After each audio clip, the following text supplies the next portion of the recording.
What did they give you to take to Paris? I mean, when you left King Street, what were you told you had to take? Did you Well, I take was given a code, a simple code. that you would use when you got to Paris? Yes. And what was that, or is that? Hmm? Is that still a secret? No, no. Just a sentence and a cigarette with a little line marked on it. I asked for a cigarette. He asked me for a cigarette. I passed one over with a little line on it. And he was all right. Where did the French? Did you have to go to a certain building in Paris, or did Yes. you? Right. Well, a certain building. It's an open recruiting office in the plastic combat. Right. I mean, not only was I there, but scores and scores of other people. It was fairly moving in and moving out. You know, right. almost like the labour exchange on a busy day. Yeah. Queuing up, going in, coming out. And were there other nationals you met there? Yes. At that same evening, we got to Paris just after dawn, about 6 o'clock. I found this place, had a coffee. Came back later on, had a chat, got accepted. I was given some money and a ticket. And told to report at, I think it was the Gare Stolitz at 7 o'clock and get the train.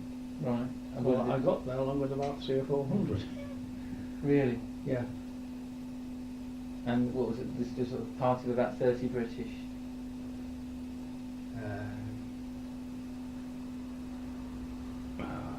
Less than 20, I think 18. This was quite early on in the 18. war, wasn't it? Really. Yeah. And also, I think, sounds to me early in terms of the British going for the IB. Yes. Relatively. Yes.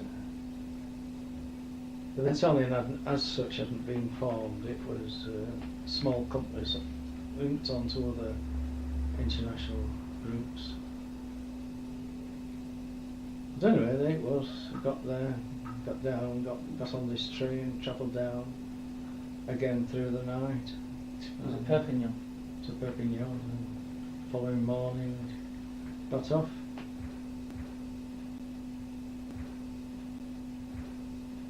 Now then, coming back to our arrival in Paris after seeing this Spanish representative of the Republican government who wouldn't accept us, we didn't know what to do. But in that same building was the offices of the Metal Workers Trade Union. And we went to see them and told them what had happened, that we'd come from London to join or Manchester, to join the International Brigades, and the Spanish representative wouldn't have us because we had no credentials. So they believed our story, and they delegated one of their staff to meet us each evening, and he says, leave it with us, we'll sort of get in touch with London. And they put us up in some seedy hotel in that district of Paris. And we met this chap every night, you know, who was going to report to us what was taking place. And we had very little money, and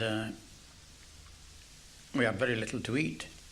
And one evening, he used to take us around Paris and show us especially I remember the district where the great big market was, Les Halles, and he'd point out the different cafes and bistros that we won't go in there because that's the fascist haunt, you see.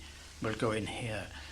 And because at that time there was also a large fascist movement, the Croix de Fer, in France.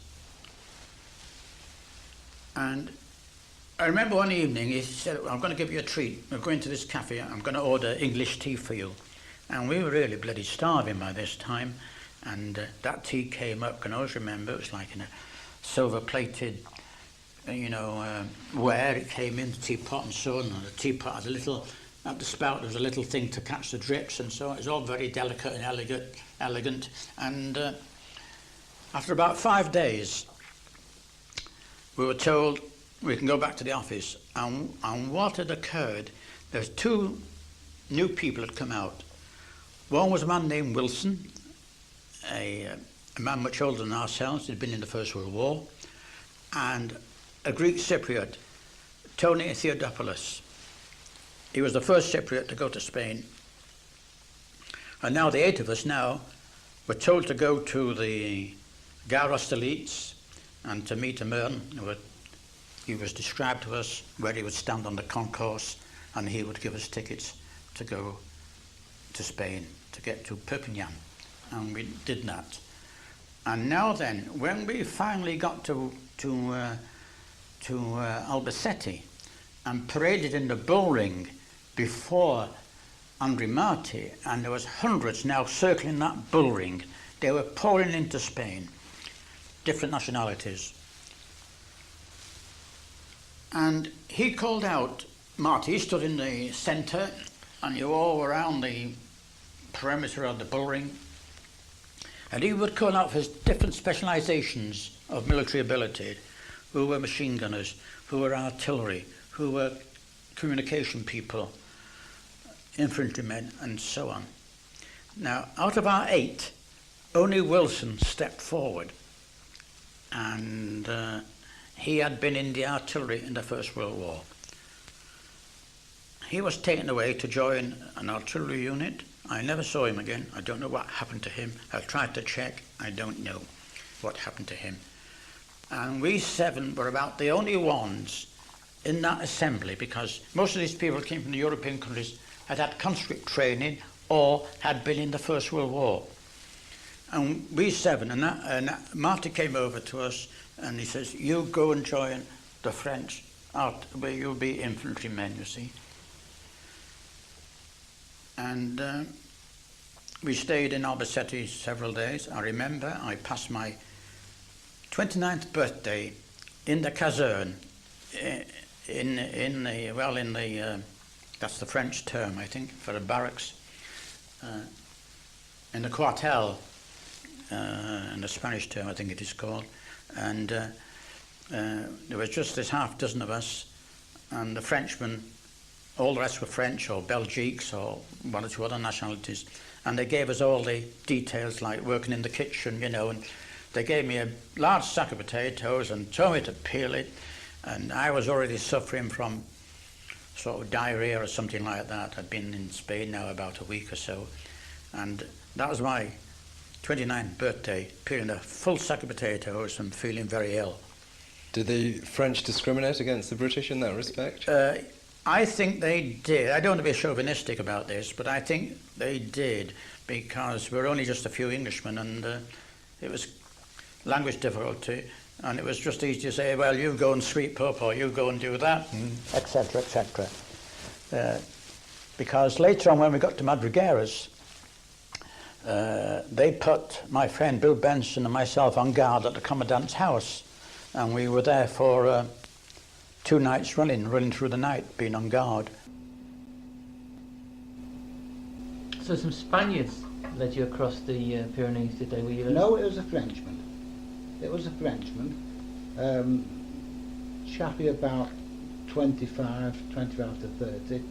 He came along. We didn't know that we were going to cross the Pyrenees. I mean, you walked from Perpignan, did you? We walked from Perpignan practically to over the frontier, and then about a mile over the frontier we went in a coach, in a camion, to Figueres. Right. What time of the year? It was January, right? It was January, yes, Yeah, late January. There must have been plenty of snow around, really. It was knee deep in snow. What were We you wearing? climbed- What were you know? I didn't even have an overcoat. How long did this? I'd gone in a jacket and shirt and open neck shirt, and we managed to get as far as Perpignan, and then we were in a barn. There was about 10 or 12 of us, and then this guide came along with 4 more. There were 16 of us actually set out from the barn, and he came along. He didn't speak to us. He spoke to 1 or 2 of them in French. I didn't understand what the devil was happening, and then he led us out, and we all followed him, and we thought, how are we going to the railway station? How are we going to trucks? What is happening? And then slowly but surely it became clear what was happening, and we was on the Pyrenees and walking, and there was snow, knee deep in snow, and we weren't dressed for it at all. And someone who said that the mechanics didn't survive, or you left somebody. There was 2 American comrades. As a matter of fact, frankly, I was seriously thinking of joining them. I'd almost reached the depth of despair. We're dog tired. This was about 3 o'clock, 4 o'clock in the morning, and we'd been walking then for several hours. And we weren't walking, we were just going up a mountain and down the other side and another mountain and down the other side and just going on and on and on and on. And it was endless. I don't know how many miles we covered, but it was endless. And about 3, 4 o'clock they said they were absolutely shattered. They couldn't put one leg in front of the other. And we had to leave them there. Did you ever see them again, or? No. No, we never knew what happened to them. How long did the journey take then? The walk? The walk took about 7, 8 hours. Right. We set off round about 10 o'clock and we got into Spain just as it was getting light. It's dangerous as well in the dark. It was dangerous, yes, and we weren't allowed to smoke. I was a heavy smoker at the time. I don't smoke now. We couldn't speak. We mustn't speak except in whispers. I had no smoking. And we Because the border was closed and there were the guards. border was closed and guards. Of course, if he was caught, he was just thrown into jail in France. And there were on different occasions, I understand. I'm not too sure of this. That they were caught trying to get into Spain. They were just thrown into jail.